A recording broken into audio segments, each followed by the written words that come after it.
45 days acting class సిరీస్లో ఈరోజు day 2. రీల్ని save చేసుకోండి, వీడియోస్ మిస్ అవ్వకుండా ఉండాలంటే పేజీని ఫాలో కొట్టండి. అన్నా ఈరోజు డే 2 కదా. అవును. ఈరోజు ఏం నేర్పిస్తావు? అసలు నిన్నేం మాట్లాడుకున్నామో గుర్తుందా? స్కిల్ గురించి మాట్లాడుకున్నాం. ఎస్, దేని గురించి?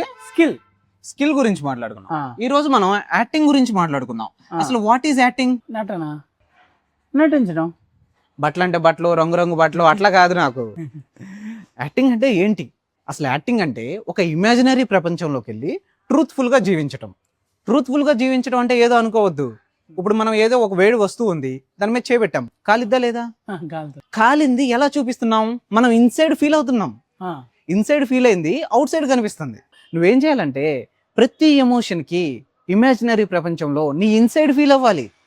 ఆ ఎమోషన్ అవుట్ సైడ్ కనిపిస్తుంది. అర్థమవుతుందా? అర్థమైందండి. సో బీయింగ్ ఏ యాక్టర్గా నువ్వు ఎప్పుడైతే యాక్టర్ అవుదామని డిసైడ్ అయ్యావో 2 స్కిల్స్ని డెవలప్ చేసుకోవాలి. ఒకటి వచ్చేసి అబ్జర్వేషన్. ఏంటి? ఒకటి వచ్చేసి అబ్జర్వేషన్ అనమాట. రెండోది వచ్చేసి రియాక్ట్ అవ్వటం. ఏంటి? రియాక్ట్ అవ్వటం. ఈ 2 స్కిల్స్ అనేవి మనం డెవలప్ చేసుకోవాలి.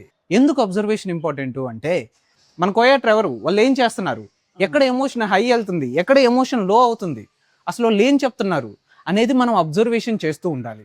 అబ్జర్వేషన్ చేస్తూ అకార్డింగ్ టు దట్ మనం రియాక్ట్ అవుతూ ఉండాలి.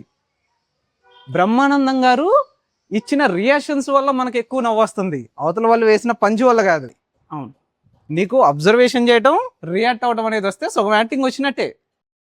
ఈ అబ్జర్వేషన్లో ఇంకొక ఇంపార్టెంట్ పాయింట్ ఏంటంటే, మనం బయట జనాలను కూడా అబ్జర్వేషన్ చేయాలి. ఒక బ్యాంక్ ఎంప్లాయీ ఎలా ఉంటాడు, ఒక బిజినెస్ చేసే పర్సన్ ఎలా ఉంటాడు, వాళ్ళు ఎవరైనా అయి ఉండొచ్చు.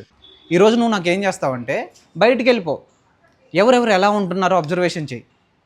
అబ్జర్వేషన్ చేసి రా. నువ్వు యాక్టింగ్ చేస్తుంటే నువ్వు ఎవరిని అబ్జర్వేషన్ చేసావో నాకు తెలిసిపోవాలి. నువ్వు నాకు చెప్పొద్దు. అర్థమైందా? అర్థమైందన్న. రేపు డే 3లో కలుసుకుందాం.